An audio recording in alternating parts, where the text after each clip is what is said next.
I thought she was asking me for help. What are you doing here? But that night, she didn't look like someone who needed saving. I should have noticed it then. She wasn't acting like someone who needed a place to stay. And that's when I started wondering, why did she really come to me?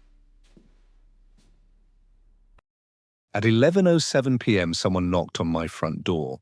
When I opened it, I saw my ex-wife's mother standing on my porch with a suitcase. She was soaked from the rain.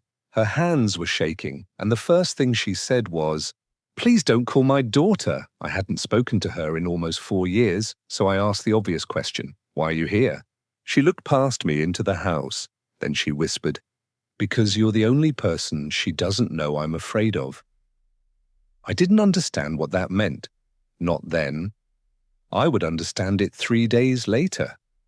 And by then, I would wish I'd never opened that door. My name is Evan Mercer. I'm 42 years old, divorced, and I live alone in a small house outside Knoxville, Tennessee. I repair commercial refrigeration systems for a living. It's not glamorous work. Restaurants call when their freezers stop working. Grocery stores call when their coolers start leaking. I show up, diagnose the problem, replace whatever needs replacing, and leave. I like that kind of work. Machines don't lie to you. If something is broken, there's usually a reason. People are different. Learned that during my marriage, my ex-wife's name was Claire. We were married for 6 years. The first 2 were good, or at least a year. Thought they were. Claire was energetic, Ambitious, and always making plans. She wanted a bigger house, a better neighborhood, more vacations, more money, more everything. I wasn't opposed to any of it. I just wasn't interested in pretending that having more automatically meant being happier. Eventually, that difference became a canyon between us. We argued about money, then about my job, then about her mother. And eventually, we stopped arguing altogether. That's when I knew the marriage was finished. Because anger, at least, means someone still cares. Silence means they've already left. We divorced without anything dramatic happening. No cheating scandal, no police, no courtroom. Screaming. Just 2 people signing papers and realizing they had become strangers. Her mother, Margaret, was the one person from Claire's family I had always respected. Margaret was quiet. She never talked much at family gatherings, but she noticed everything. If someone was uncomfortable, she noticed. If someone was lying, she noticed. If Claire and I were fighting, Margaret usually knew before either of us admitted it. After the divorce, I didn't see her. That seemed normal when you divorce someone. You don't usually keep visiting their family. Life moves on, at least that's what I thought, until that rainy Tuesday night at 11:07 p.m. the knock came. Again, 3 slow knocks. I checked the security camera. Margaret was standing beneath the porch. Light, she looked terrible. Her grey hair was wet.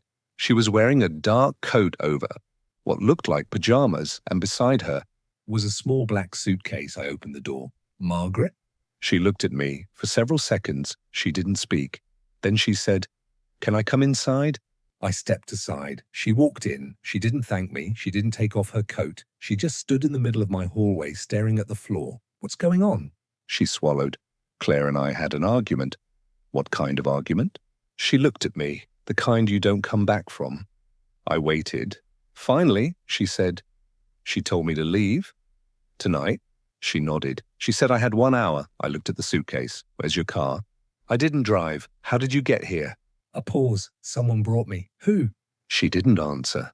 That was the first thing that bothered me, not the suitcase, not the hour, not even the fact that she'd arrived at my house after almost 4 years. It was the way she avoided that question. I made coffee. She sat at the kitchen table. For almost 10 minutes, neither of us spoke. Then she said, "Claire told me you hated me." I almost laughed. "I don't hate." You? That's not what she said. I haven't spoken to Claire in months. I know. The way she said it made me look at her. What do you mean, you know? She stared into her coffee. "She told me you still ask about me." "I don't." Margaret slowly raised her eyes. "That's strange." "What is?" "'Cause she told me you did. Something Cold moved through me, not fear, not yet, just confusion. I asked her what had happened. She told me Claire had accused her of interfering in her life. She said Claire had been angry for months. She said the argument had started over an old family matter. Then Margaret said something that changed the conversation. She found the photographs. What photographs? Margaret looked at me. Yours. I froze. What photographs? She didn't answer. Instead, she reached into her coat pocket. She pulled out a small envelope and placed it on my table. I opened it. Inside were Photographs, old photographs, my old apartment, my truck, my front porch, my bedroom window, me walking into work, me getting groceries, me sitting alone at a restaurant. Stared at them. When were these taken? Margaret whispered. I don't know. I looked at her. You expect me to believe you don't know? She shook her head. I don't know who took them. I called Claire. No answer. I called again. Straight to voicemail. Margaret watched me. Don't call her. Why? 'Cause she'll know I'm here. She already knows you left. No. Her voice became almost inaudible. She knows I left. She looked toward the window. She doesn't know where I went. That distinction stayed with me. I didn't sleep that night, Margaret. Stayed in the guest room at 3:14 a.m. I heard footsteps. I got out of bed. The hallway was dark. Margaret was standing beside the front door, still wearing her coat. Where are you going? She turned around. I need to leave. It's 3 a.m. I can't stay here. Why? She stared at me because I made a mistake. What mistake? She looked toward the guest room, then back at me. I thought you were safe. I didn't understand. Safe from what? She didn't answer. She walked back into the guest room and locked the door. At 7:30 a.m., I found Margaret sitting at my kitchen table. She looked exhausted. There was something different about her. She seemed less frightened, more focused. She asked me, "Do you still have the blue toolbox?" I frowned. What? The one you kept in your garage. Yes. Does it still have the false bottom? I stared at her. I had never told Margaret about that. Nobody knew about that compartment except Claire. Years earlier, Claire had helped me build it. It was where I kept cash, spare keys, and important documents. How do you know about that? Margaret didn't respond. I stood up. Margaret, she looked at me. Claire told me. Claire told you? Yes, when? Before you divorced. I felt something shift inside my chest. Why would Claire tell you about that? Margaret looked down. Because she wanted to know where you kept things. What things? She didn't answer. That was when I started checking my house, my documents, my bank statements, my spare keys, my laptop. Nothing seemed missing. Then I checked the toolbox. The false bottom was open. Inside was a small envelope I hadn't seen before. My name was written on it, not in Claire's handwriting. Margaret's. I opened it. There was one sheet of paper. Inside, 4 words. You were never the target. I confronted Margaret. She finally told me part of the truth. Years ago, Claire had discovered that Margaret had been hiding something from her. Not an affair, not another family. Money, a lot of it. Margaret had inherited money from her father. She never told Claire exactly how much. Over the years, she had quietly moved portions of it into accounts Claire couldn't access. Claire eventually found out. And, according to Margaret, that was when Claire changed. She became obsessed with knowing where the money was. How much? I asked. Margaret shook her head. Enough. That's not an answer. It's more than enough to destroy a family. I thought about the photographs. Did Claire have me followed? Margaret didn't answer, did she? A long silence. Then yes. Why? Margaret looked directly at me because she needed someone to blame. For what? Her brother.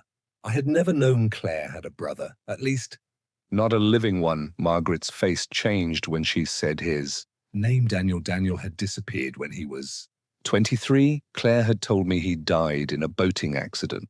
Margaret said that wasn't true. He disappeared. What happened? He stole money from the family. How much? Margaret stared at the table, enough to make someone want him dead. The room went silent. I asked the question I didn't want to ask. Is Daniel alive? Margaret looked toward the window. I don't know. At 2:18 p.m. my phone rang. Claire, I answered. She didn't say hello. She said, "Is my mother there?" I looked across the kitchen. Margaret was staring at me. I said nothing. Claire continued. You need to listen to me carefully. Where are you? That doesn't matter. It matters to me. No, Evan. What matters is that you don't believe anything she tells you. I looked at Margaret. Why? Because my mother has been doing this for years. Doing what? Finding people who feel sorry for her. Claire's voice cracked. Then she uses them. For what? Silence. Then Claire said, Ask her what happened to Daniel. The call ended. Slowly put the phone down. Margaret had heard. Everything. She didn't look surprised. She looked sad. Then she said, she's finally telling the truth. That night, I found another envelope. This one was hidden beneath the mattress in the guest room. It contained newspaper clippings, Daniel's disappearance, an old photograph, a police report, and something else, a letter. The letter was addressed to Margaret. It was dated 2 days before Daniel disappeared. Read it twice, then a third time. Daniel had written, Mom, if anything happens to me, don't trust Claire. My hands went cold. I walked into the kitchen. Margaret was sitting at the table. Did Daniel write this? She nodded. What happened to him? She closed her eyes. I don't know. That's the second time you've said that, because it's true. No. Threw the letter onto the table. You know more than you're telling me, Margaret. Looked at it. Then she said something I wasn't prepared for. Daniel didn't disappear. I stared at her. He died? How? Someone killed him? Who? Margaret looked at me. That's what I came here to find out. I felt my stomach drop. What does that have to do with me? She didn't answer. Instead, she reached into her purse. She pulled out a photograph. It showed a man standing outside a house. I recognized the house, mine. But the photograph was old, at least 15 years old. And the man standing outside wasn't me. It was Daniel. Margaret finally told me everything. Daniel hadn't been killed because of money. He had discovered something about Claire, something Margaret had spent years trying to bury. Claire had been involved in manipulating people financially, not just family members, strangers, friends, business partners. She would become close to people, learn their weaknesses, gain their trust, then use that information against them, Daniel found out. He threatened to expose her. 2 days later, he disappeared. Margaret believed Claire had something to do with it, but she had never been able to prove it until recently. She had found an old storage drive. It contained photographs, messages, recordings, evidence. And one name appeared repeatedly. Mine. Why me? Margaret's answer was quiet. Because Claire chose you before you ever met her. I felt dizzy. What? She didn't marry you by accident. I remembered meeting Claire. A coffee shop, a mutual friend. Her approaching me. Her saying she'd seen me around town. I'd always assumed that was coincidence. Margaret told me it wasn't. Claire had been watching me for months. Because Daniel had once worked with my father. My father had known something about Daniel's disappearance. Something he had taken to his grave. I sat down. Everything I'd believed about my marriage suddenly felt wrong. The arguments, the jealousy, the accusations, the strange questions Claire used to ask about my father. Even the night she asked me where I'd keep something if I wanted nobody to find it. I had thought she was talking about money. She wasn't. She was talking about evidence. Margaret told me there was one final piece of evidence. She believed it was hidden in my house. Something Daniel had left behind. Something my father had found. Something Claire had spent years trying to locate. I asked, "Where?" Margaret said, "Your basement." I went downstairs. There was nothing. Then I noticed the old electrical panel. Behind it was a small metal box.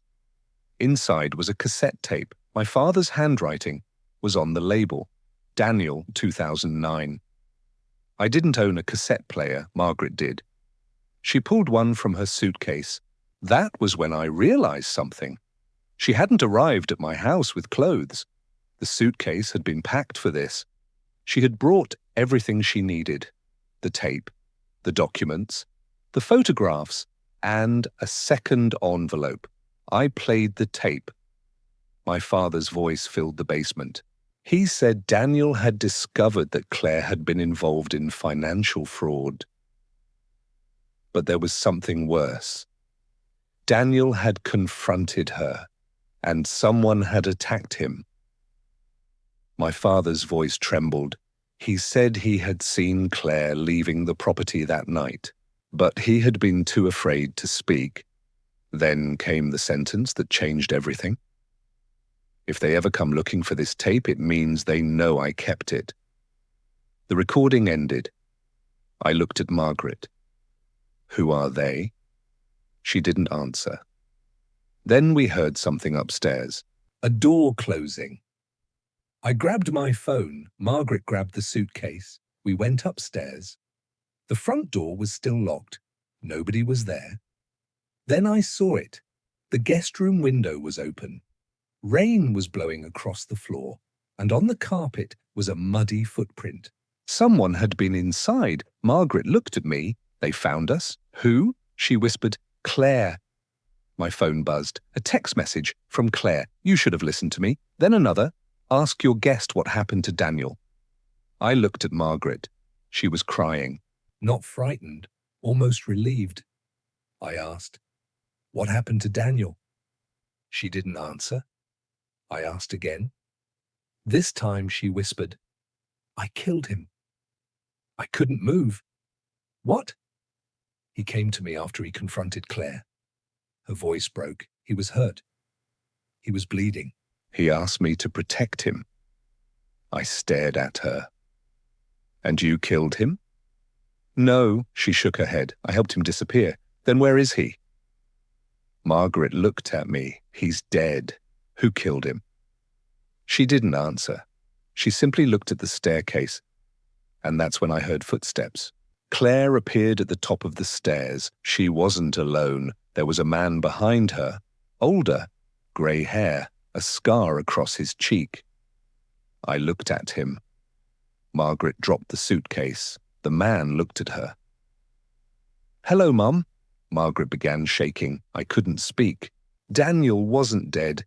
He had been alive all these years. Claire walked down the stairs. You see, Evan, she said, this is what my mother does. She pointed toward Margaret. She creates stories. Daniel came downstairs behind her. Claire continued. She told me you had the tape. I looked at Margaret, then at Daniel. Which one of you is lying? Nobody answered. Then Daniel smiled, and I realized something. The entire story had been constructed around me. The marriage, the divorce, the photographs, the missing brother, the suitcase, the tape, even Margaret's arrival at 11 p.m. They weren't two sides of a family dispute. They were two people using me as a weapon against each other. I asked Daniel, "Why did you come here?" he said. "Because your father left something else." "What?" He looked at Margaret, then at Claire, then back at me. "Proof." "Proof of what?" Daniel stepped closer. "That Claire didn't kill me." I felt the room tilt. He pointed at Margaret. She did. Margaret closed her eyes. Claire smiled. I stared at the woman who had arrived at my door, begging for shelter. She had spent the entire night telling me she was afraid of her daughter. But she wasn't afraid of Claire. She was afraid Claire would reveal the truth. Margaret had discovered Daniel's crimes. She had helped him disappear. Then, years later, she discovered he had returned. She knew Claire was looking for him, so she created a story. She convinced Daniel that Claire had betrayed him. She convinced Claire that Daniel had betrayed her.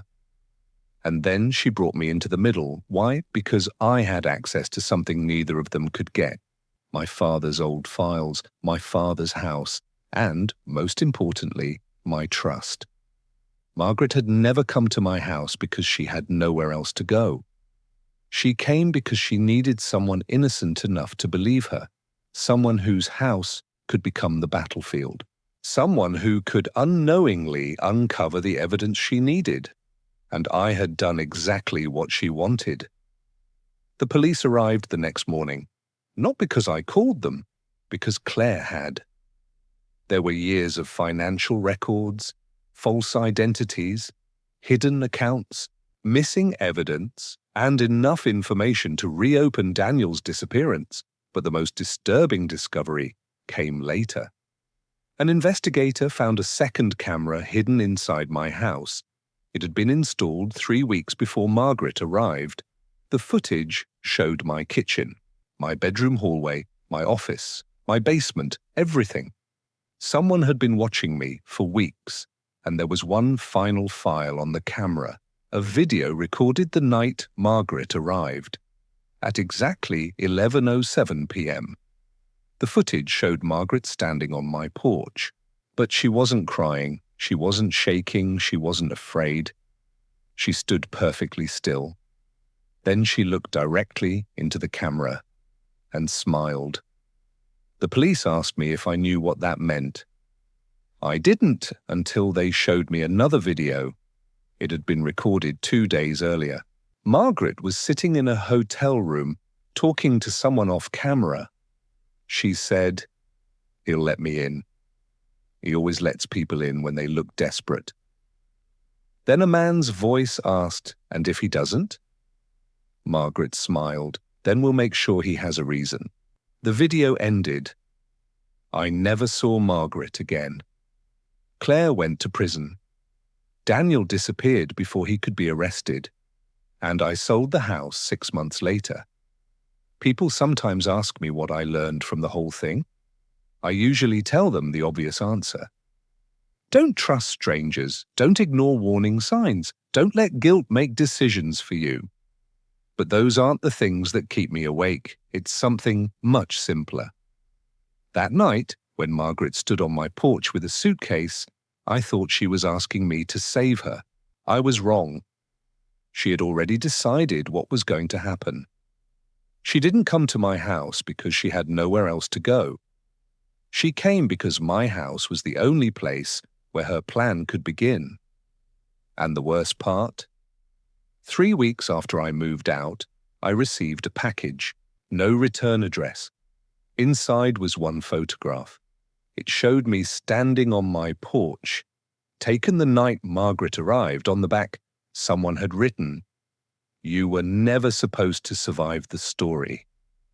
I still have that photograph, not because I want it.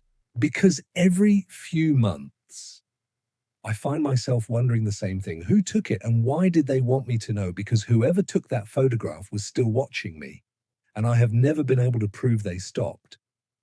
Have you ever had someone Enter your life pretending they needed your help, only to realize later that you were actually part of their plan?